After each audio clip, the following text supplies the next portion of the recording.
अस्सलाम वालेकुम।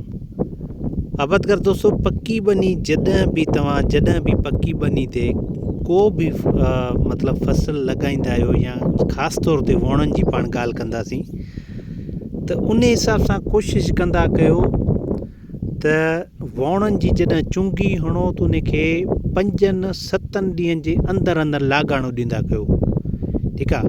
हाणे हिन बनी ही पक्की बनी आहे, हिन में जेको आहे ॾिसो वणनि जी जर्मिनेशन त ॾाढी भली थी आहे। मिसाल ही थी आहे या हिन जे हवाले सां ही ॾिसो तव्हां, ठीकु आहे, अञा थियो आहे, ही बि थिए पियो थो।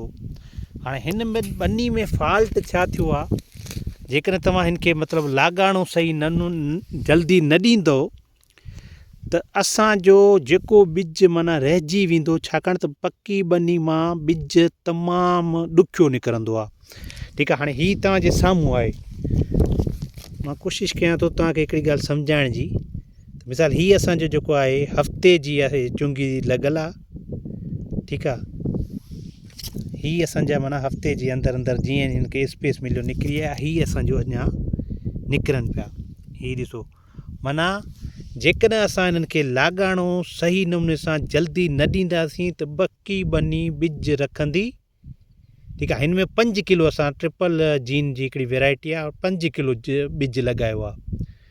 जर्मिनेशन जे हवाले सां ॿिज ज़बरदस्त आहे, पर जेको थोरो थोरो फुटे थो, तव्हां उन खे लाॻाणो न ॾियारींदो। हिकु एॾी गर्मी में हींअर माना टेम्परेचर तमामु जेको जिते हाई पियो हले 46-47 ते, लाॻाणो तव्हां टाइम ते न ॾींदो, ही जेका कंडीशन आहे न, ही सड़ी वेंदा असांजा, या ही जेके असांजा ॿूटा बीठा आहिनि न, त पक्की बनी वारा इहे असांजा ॿूटा सड़ी वेंदा।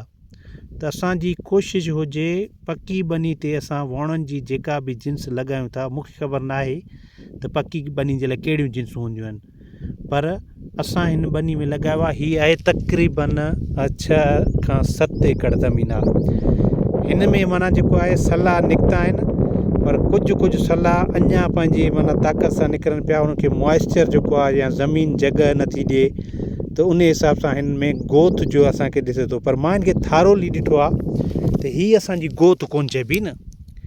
ठीकु आहे। हीअ असांजी गोथ कोन चइबी। सूरत हाल सॼे में ईअं थी ॾिसण में अचे। त मूंखे दोस्त घुरायो, हींअर टाक मंझंदि जो टाइम आहे, मूंखे दोस्त घुरायो त मूंखे चई त यार मां जेको आहे हिन में कुझु गैप फिलिंग कयां थो। मां उनखे सख़्ती सां मना कयो आहे ऐं उनखे मां इहो चयो आहे त तव्हां कोशिशि करे हिन खे जल्दी खां जल्दी अॼु शाम या सुभाणे हिन खे लाॻाणो ॾियो। हिन खे पाणी ईंदो इंशा ताला, ॿिज जेको बि असांजो सही पियो आहे या जंहिंमें बि अञा मॉइस्चर आहे या ॿिज मतिलबु असांजो साफ़ु पियो आहे, इंशा ताला उहो असांजो ॿिज निकिरी ईंदो। सो इन्हनि ॻाल्हियुनि जो ख़्यालु कंदा कयो। हिकु त गर्मी आहे तमामु घणी, ॿियो एॾी लेट सोइंग कंदासीं।